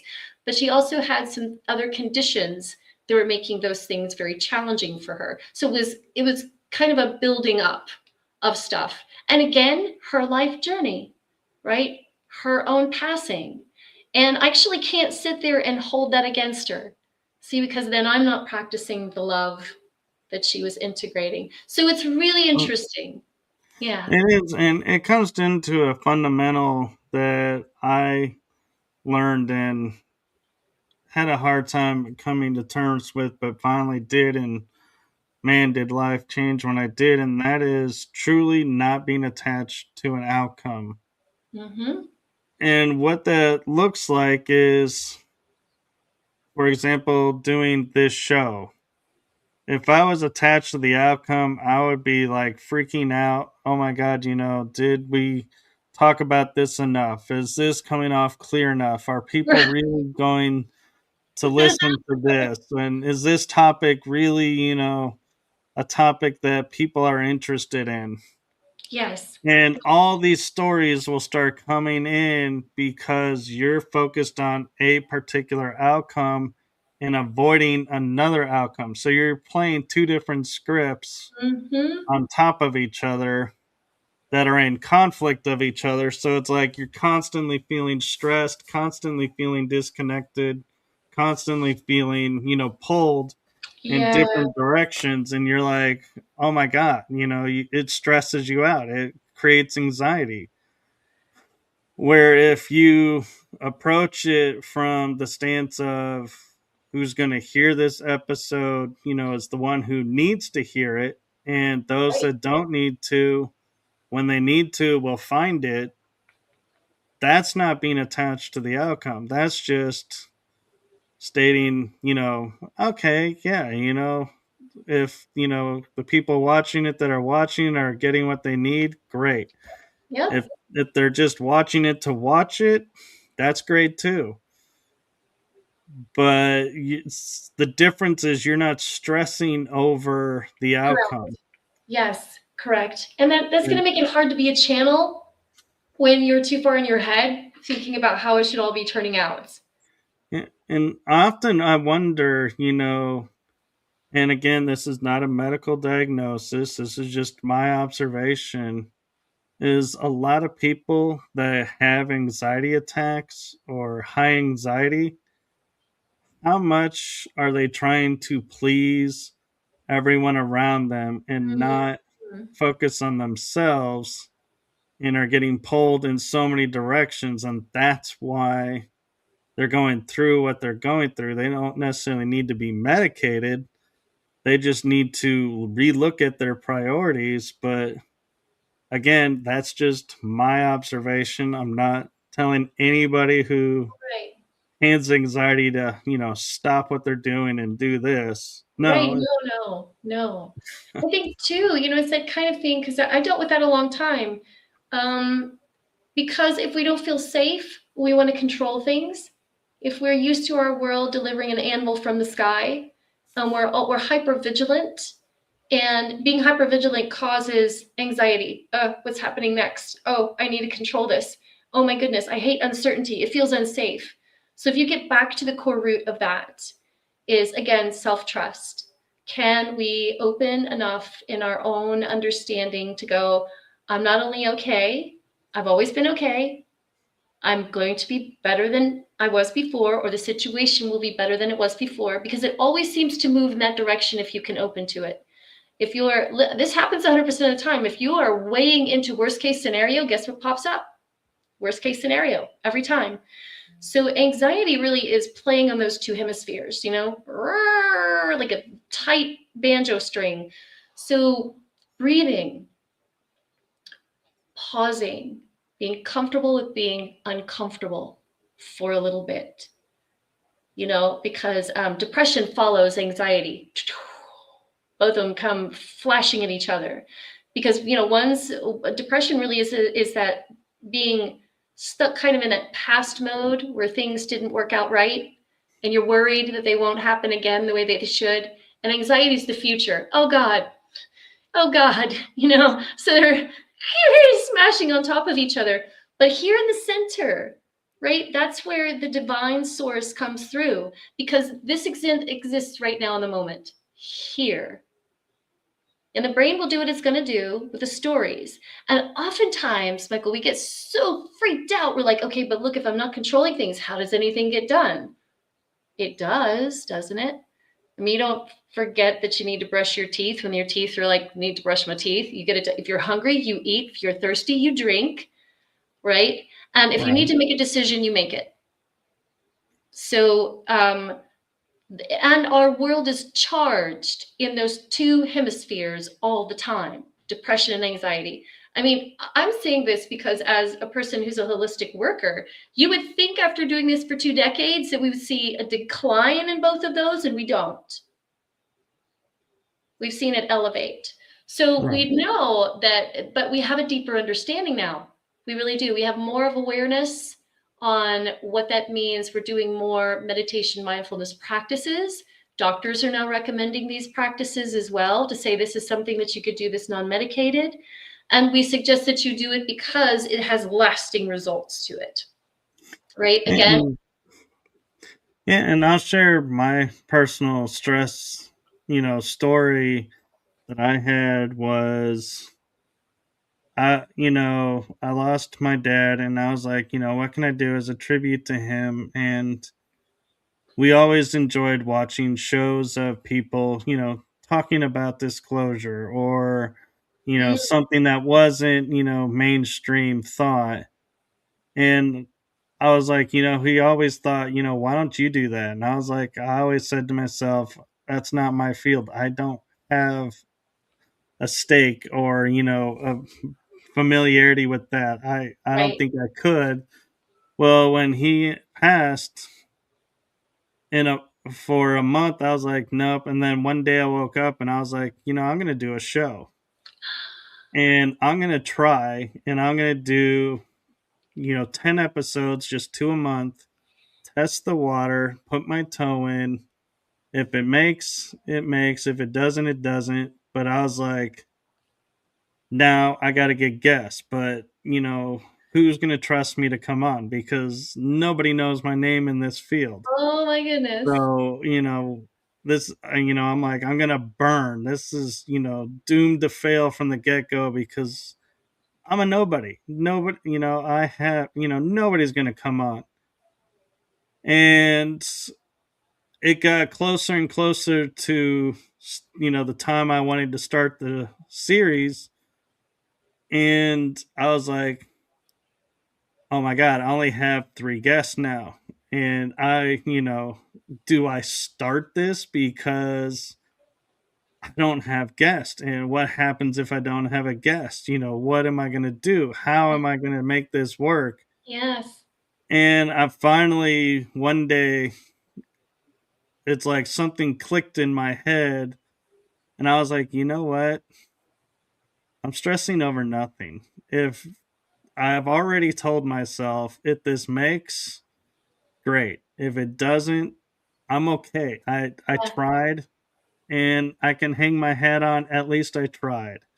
And if it didn't succeed, wasn't meant to, but I at least put myself out there and tried. Yes. And I launched the show with only three guests. Yes. And it unfolded to having 11 episodes. Look at I that. actually ended up with an extra episode. And I was like, you know, people are, gravitating to this. And I had names that I never thought I would have on my show in the first season. And That's when it awesome. came to January, and starting, the new series for the new season for each of the shows I was working on, I sat long and hard and was like, do I just continue this series or do I start it over, with the new season and just say, hey, first season was short. And I was like, is that allowed? Is it, or, will people frown on that? Or what will people say, that this was so short versus these being so long? And I even said this publicly of, I decided to breathe in and just said, I'm using host prerogative. We're starting season 2 Good in for you. January. Season 1 will just be 11 episodes. It is what it is. And we're going to start doing it this frequency. And then Mm, the next season, I was like, well, you know, there's more, people interested in this than I thought. Let's up the frequency. So now it's a weekly show, sometimes multiple shows a week. But I've come to terms of a space of the episodes will unfold when they will. If somebody can't make an episode, I can fill in, or I have friends that I can contact and, sub out and, be like, hey, this is who's on now. And people come and watch. And I've had many great experiences on shows and a lot of firsts on my shows for me and for the guest. And so, what I'm trying to say with this is, we can let the stress control us and keep us suppressed and keep us in a stuck atmosphere. Or we can turn around and say to the stress, you know what? Thank you for the gift you've given me. I now see this as this. And so, thank you. I no longer need to be stressing about this because this I know will unfold and happen. So, hmm great. And I am totally fine with that. And it just, your whole life will shift in Yes. that moment. It did for me. And so, it's not always easy to let go of the stress and to let go of the anxiety and everything. It's just you have to find your moment where you become aware and go, look, what I'm wanting to do is more powerful than what I'm not wanting to do. And I am totally okay with what's going to happen, whether it looks the way I want it to or not. Right. Done. And that's it. And then boom. And let it go and let Yes. it be what it's going to be. And that's the beauty of it. And I think if more people did that with everyday life scenarios, you know, how different life would be. And yes, I know, you can't, if you have a boss that has these demands, you can't, say, I can't, push this deadline off to make my life easier because the boss wants it then. He wants it then. There That's is no, right. I can, change my path, but just change how you view what's being done. Change how you Yes. view what the stressor is and be like, hey, you can trust the idea that comes through and put it down to paper, make a presentation around it, give it to the boss on time or early. And if he likes it, great. And if he doesn't, he's going to tell you how to fix it. So you're not starting back at square one. Right. You're starting from a new spot and say, okay, we got to tweak this. Thankfully, I have time to do that. He's giving me a new deadline. Make the tweak, give it to him, and he may be like, hey, I actually, think the way you had it the first time is great. Key there is Mhm. don't overwrite your work. Save Yes. it in different ways because then if he goes, oh, the way, I slept on it a couple of days and I'm actually liking the way, you first presented it. Can we go back to that? And if you say no, because I don't have it, then you're going to be in trouble because he's going to be like, well, what do you mean we can't go back to it? But if you have it saved, you're going to be like the shining star of the office because they're like, great, we don't have to spend more time on this. Yeah. I'll just resend you that original presentation. Boom, done. Oh, And yeah. everybody's like, great, project's done. We can enjoy the weekend. Yes. That's true. We overthink things too much. Some people seem to think that's a good thing. Overthinking is not a good thing. Yeah. Or underthinking Oh, because that too. they're like, and by underthinking, what I'm referring to is the adage of the boss wants it this way. I think this is better, but he's the boss, so I have to do it this way. Do it your way and present it and see what he says because Mhm. you never know. He may, be the type of boss that says, wow, I'm so glad you brought this to my attention because this didn't even Sure. come into my mind. And I think this is brilliant. Yes, let's make this happen. This will make everything so much better. Yes, But you never know unless you try. And that's right. the flip side of that, if they say no, you can't sit there and go, well, that was a waste of time.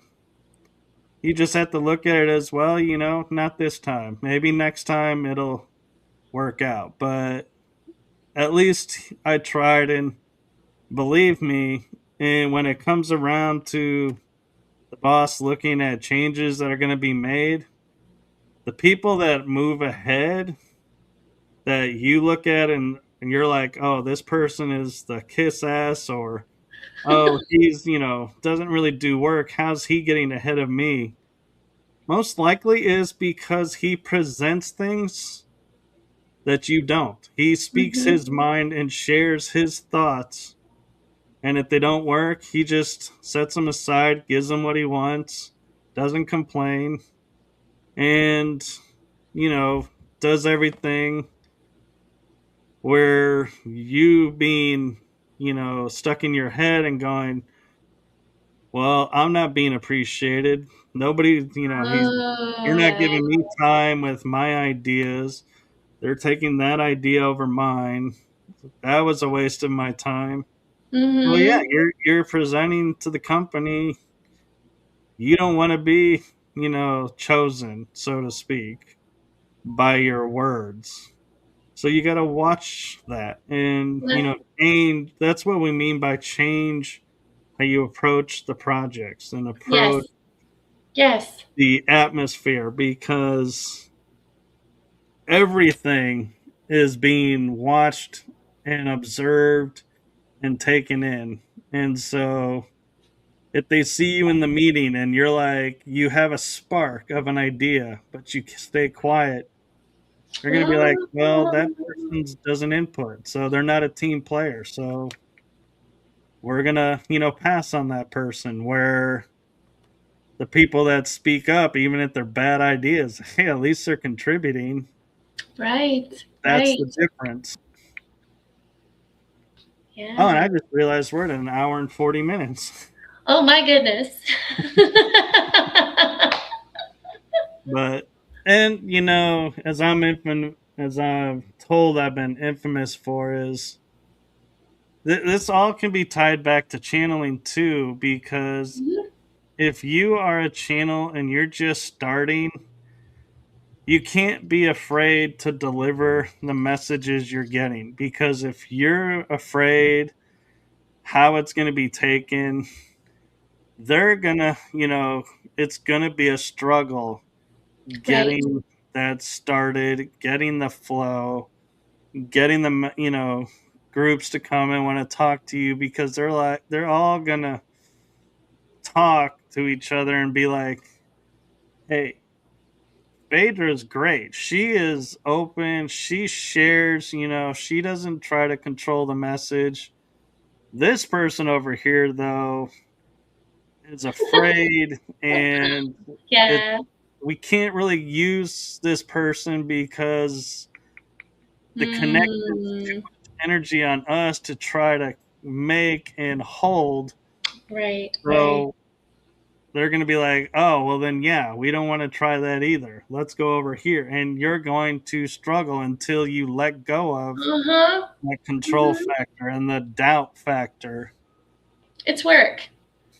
You're always working on yourself. I mean, there's no such thing as channeling, and it's so simple to just dive in. I mean, you do have to get through, is this me? Is this something else? How open can I be? Is this genuine? Do I have intentions? Is there overlay to this? You don't just show up and all of a sudden there's training.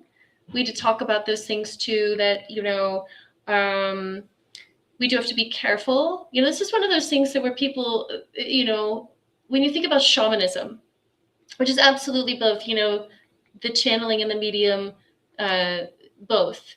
And you are always having to check in, always having to make sure your space is secure.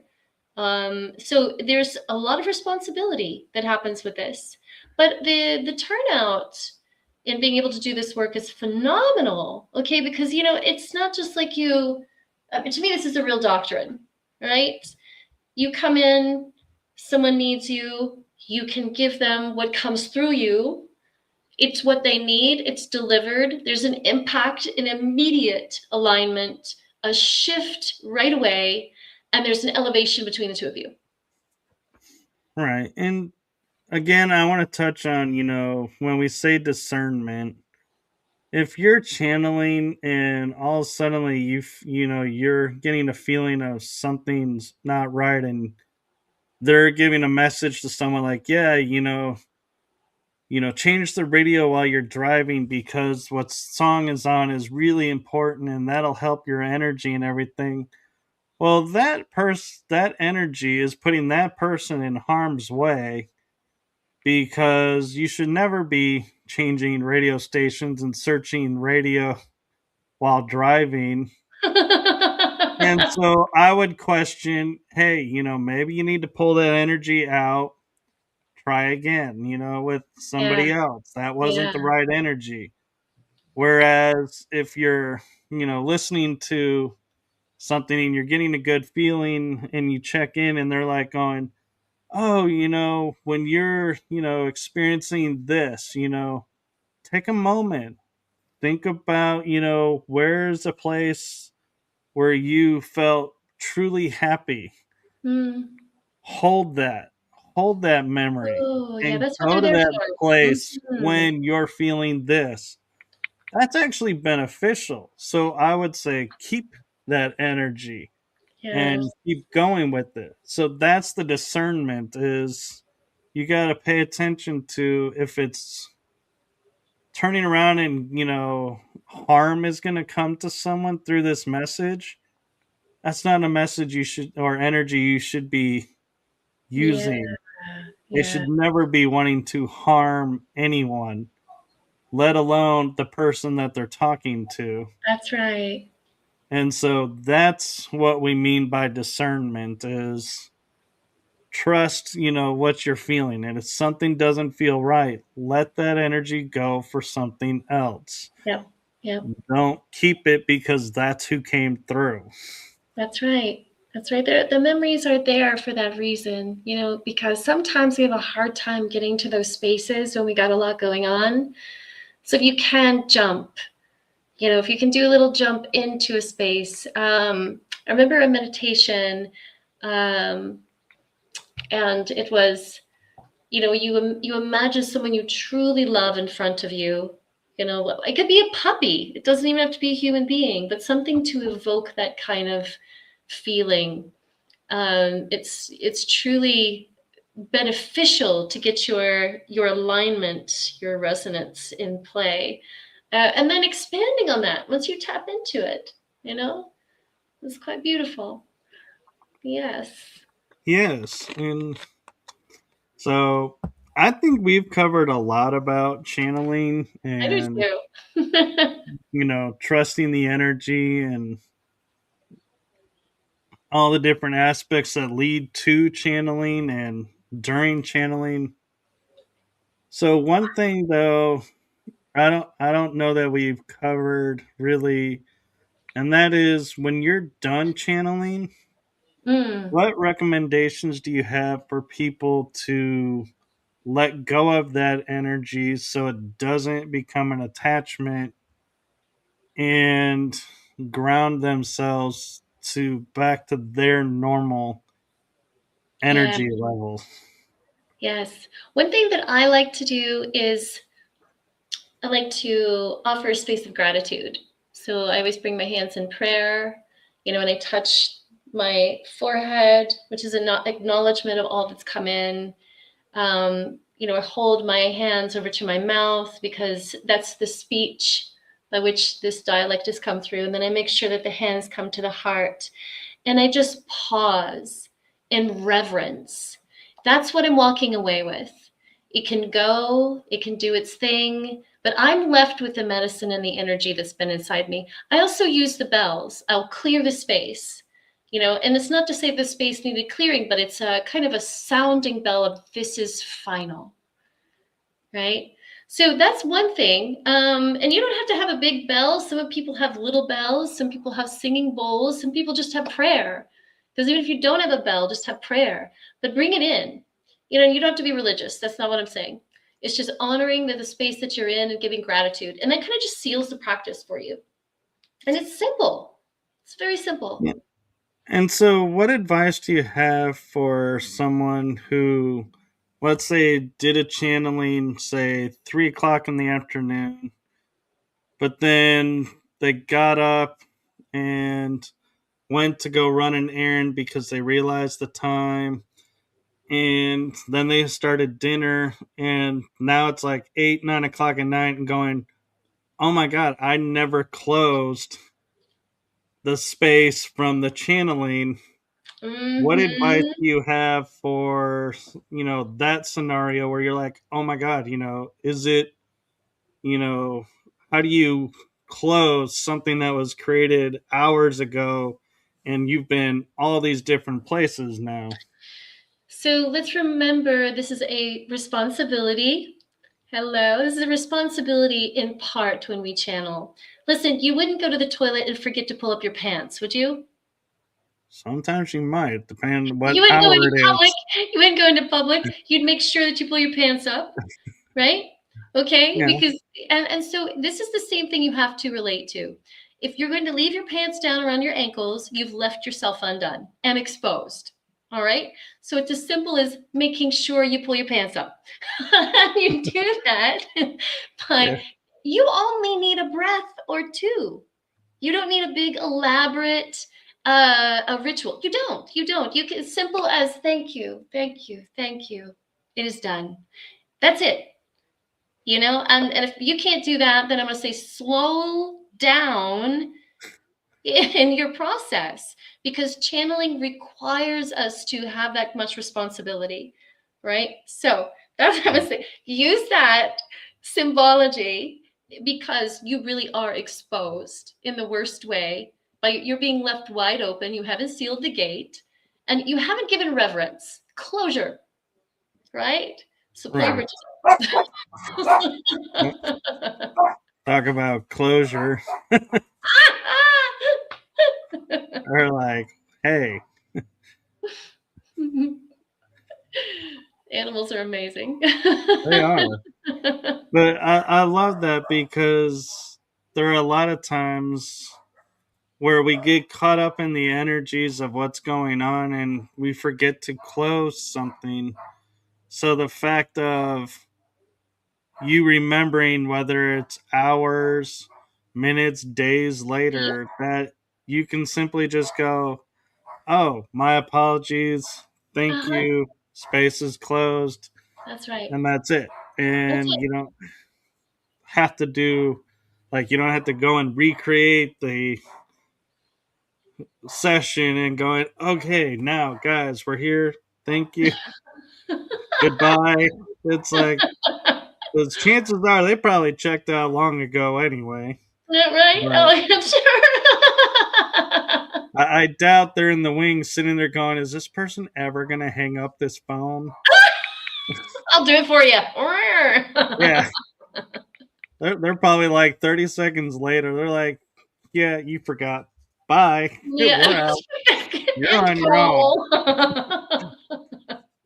It's like, you're on your own for what's coming your way. We're Uh-huh.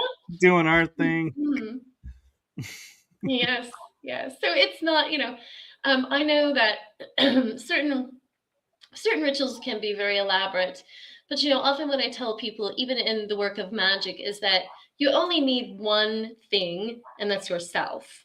So though in the craft we use all kinds of things like metals and incense and colors and when is the moon doing whatever, if you really are sacred in your practice, you only need yourself. That's it. If I'm in the wilderness and I need to make a spell, I'm not going, oopsie, I don't have XYZ, so I can't do it. No, I've got me. And there's enough charge inside of me to make a spell active, to use words, invocations, and conjurations. We talked about spells earlier on, right? Your words have power, and they also they have they are half of the time what comes out of my mouth, I'm surprised. I'm like, oh, I needed to know that today. Do you know what I'm saying? And they're channeling. Right. Sometimes you're going, whoa, that happened to me last night. I was like, that was the stuff right there. Yeah. And yeah. And I will admit, doing shows, people don't realize, space is opened up to have these episodes. And a lot of times I will say, a thing at the end to kind of guide into the closing, but I always, due to time constraints, don't have time to do it. And so you'll see me just go into the outro.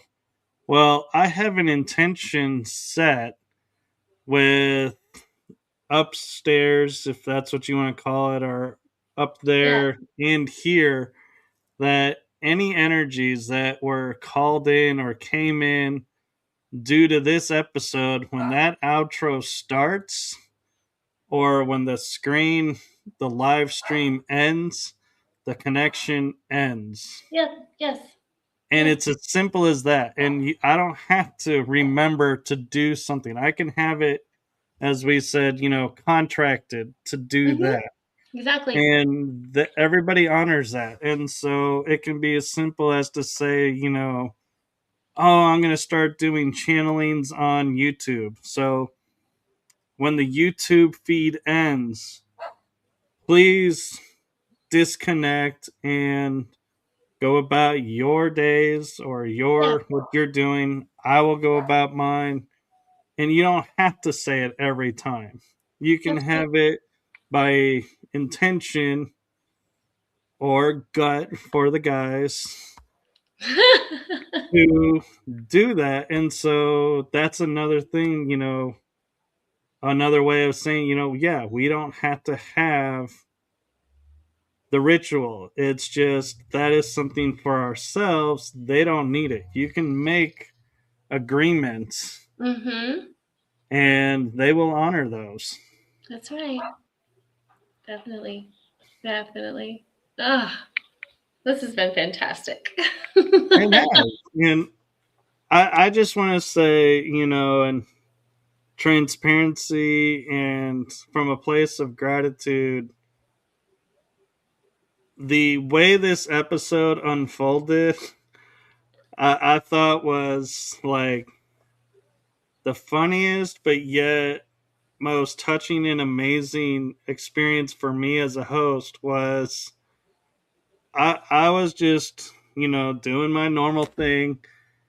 And then a message from Phaedra pops up, and I'm like, oh, we just had a show recently. I wonder, what's going on. Is she wanting an episode, copy of it, or what's going on? And she goes, "Hey, I want to know, if you're interested. I have this idea." I was like, "Well, what's the idea?" "Hey, can we do an episode around this?" And I was like, "I don't know if you'd be interested or if your audience would be interested." I was like, "Oh yeah, we're gonna do this. Let's do this." Yes. And then we were like, "So when are you available?" Great. And so that's how it unfolded to today at this time. Yep. But it was, she approached me about the topic, and I've had other guests approach me about topics and being like, "Hey, I don't know if this is a fit for your show." I'm like, "Hey, you're approaching me. I will make it fit for the show." And I'm like, I'm just loving the fact that you're coming to me with this idea. And I'm like, wow, yeah, I definitely want to make it work because Yes. I know in my mind, I'm coming from the space of Phaedra knows a lot of people. The fact that she asked me, that's an honor. And I'm like, Ah. oh, I don't want to, blow this opportunity because I'm in my head thinking, oh my god, I've done hundreds of shows about this, but yet I didn't. And it's like I took a step back and was like looking at what she was wanting to bring to the table about it, and I was like, yeah, this hasn't been talked about. Yes, we definitely ought to share this. And so we worked together to how to unfold this little nugget back and forth before starting today. But yeah, I mean, the fact that like the universe guided her to come to me, and my Mm-hmm. guys were like, "Yes, we do this. Don't even question it." I was like, "Yeah." And I think I even surprised you, Phaedra, because I was like, "Yes." And you're like, "Okay, great." And it's like I can kind of tell the response. It's like I was feeling like you were in shock that I agreed so quickly. Yeah, yeah, it was fantastic. I got up that morning and I really had this like I was like, I want to talk about this. I want to really get this out, And so you were like, I was like, I know the perfect person. Yeah. Yeah. So I mean, and we've covered a ton in this amount of time. Yeah. So I mean, this is going to be great because I know I've had some friends that are like, "Where's it going to be airing?" When? I'm like, "You're going to get it. Don't worry. You can watch it. It'll all be good." So there's a lot of people that are going to be super excited to hear about what we've talked about today, this afternoon, because we covered a Yeah. ton of stuff. All of it was so relevant too. Yeah. It was, and the beauty of it is now I feel like next time something comes up and it's like, hey, I want to get this out. I'm like, I feel kind of honored and blessed that it's going to be like, hey, last show I did with Michael like this, it was well received, and we had a lot of fun, and went that Yeah. covered a lot. So this is like the great outlet for it. Let's see if we can do it again and replicate it. And we may end up doing like a monthly check-in with Phaedra type show. I like it. I'm down. But as always, do follow Phaedra and I, because like this was just, popped up out of the momentary deal. So you never do know when, guests are going to pop in and topics that you're really interested in may come up. And so do like and follow our pages, because that's where we're going to share this information. And the beauty of like with Phaedra, with her work, is if it's not covered on my show, but you see my show on her side, and you may, while looking for mine, find an episode about something, and you're like, I was thinking about that the other day. And if you click on it and watch it, I'm not going to be offended that you didn't watch my episode with her. I'm more the space of that's exactly what my intention is Mm. you to see something on her side that you have questions about, and now you're a fan of Phaedra's and getting what you need from her. That's great. I don't have a lock and stock on you watch my show or nobody's show. I'm like, hey, yeah, this is why I present like my guests the way I do. That so my hope is you Yes. will go watch their stuff and start to follow them and learn from them as well, because we're all have wisdom to share and insights and experiences. And so my only hope is in doing the way that I do